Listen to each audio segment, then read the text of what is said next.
Assalamu alaikum to all of you. This is Sadia Khal. Once again welcome back to my YouTube channel CSS by Shoaib Akhtar. So आज हमारा Islamic studies का 4th lecture है। हमने अपने previous lecture में दीन और मज़हब में फ़र्क को डिस्कस किया था, तो हमने अपने उस लेक्चर में मज़हब के कॉन्सेप्ट को डिटेल के साथ डिस्कस किया। सो आज के हम लेक्चर में दीन को डिस्कस करेंगे। तो सबसे पहले हम दीन के लुग़वी माना देखते हैं कि दीन के लुग़वी माना क्या हैं।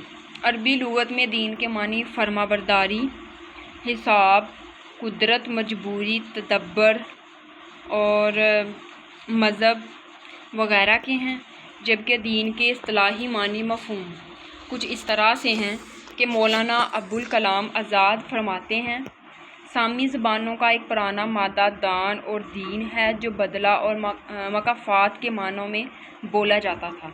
इसके अलावा आइन व कानून के मानों में भी बोला जाने लगा। चुनांचे इब्रानी और आर्मी में इसके कई मुश्तक़ात मिलते हैं। आर्मी ज़बान ही से ग़ालिबन ये लफ्ज़ कदीम ईरान में भी पहुँचा और पहलवी में दीनिया ने शरीयत व कानून का मफ़हूम पैदा कर लिया।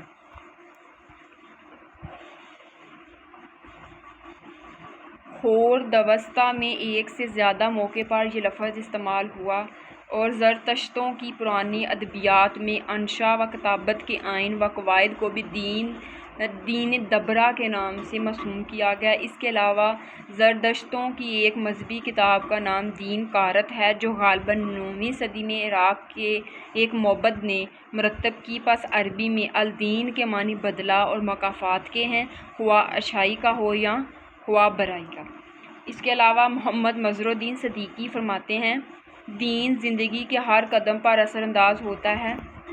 इसका सियासी तंजीम, माशी मैदान, फ़लसफ़ा फ़िक्र और दीगर शोबा हाय ज़िंदगी पर गहरा असर होता है। ये कायनात के नज़रिए की तारीफ़ करता है। और इब्ने खल्दून जो हैं वो दीन के बुनियादी मकासद को यूँ बयान करते हैं कि अल्लाह ताला ने इंसान को दायमी नेमतों से नवाजने के लिए दीन को मुतारफ़ किया और इसका मकसद अल्लाह ताला की इबादत और दीनी मामलात को मुनज़्ज़म करना है। दीन अल्लाह के बुनियादी अहकामात के ज़रिए मखलूत रियासत और हुकूमत तश्कील देने की रहनुमाई फ़राहम करता है। कानून और मज़हब के लिए भी अल दीन का लफ्ज़ जो है वो मुश्तमिल है। सूरत यूसुफ जहाँ पर वाक़या बयान हुआ है, हज़रत यूसुफ अलैहिस्सलाम ने अपने छोटे भाई को अपने पास रोक लिया था। वहाँ फरमाया कि बादशाह के कानून से तो वो अपने भाई को हरगिज़ ना ले सकता था मगर ये कि अल्लाह चाहे। इसके बाद हम टू द पॉइंट जो ये बात कर सकते हैं कि दीन जो है ये एक मुकम्मल कानून का नाम है जो किसी इंसान का कायम करदा नहीं है, बल्कि खुदा ताला ने वही के ज़रिए से हज़रत मोहम्मद सल्लल्लाहु अलैहि वसल्लम पर नाज़िल किया। इस दीन का नाम इस्लाम है और इस्लाम एक निज़ाम हयात है, इसलिए इसको दीन कहना ही दुरुस्त है। मतलब हम ये कह सकते हैं कि जो इस्लाम है ये मज़हब होने के साथ साथ एक दीन भी है। अब हम देखते हैं दीन का तसव्वुर, यानी कॉन्सेप्ट ऑफ दीन। मज़हब के जो बरक्स है वो दीन का लफ्ज़ ज़्यादा इस्तेमाल होता है। मज़हब के बरक्स दीन इंसानी ज़िंदगी के तमाम पहलुओं का अहाता करता है।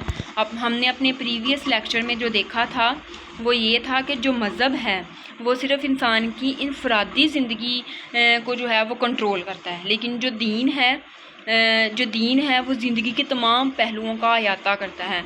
मज़हब इंसान के खुदा के साथ ताल्लुक़ को ज़ाहिर करता है, जबकि दीन इंसान के खुदा से ताल्लुक़ के साथ साथ अपने साथी इंसानों के साथ ताल्लुक़ को भी ज़ाहिर करता है। दीन इनफरादी और इज्तिमाई मामलात में इंसान की रहनुमाई करता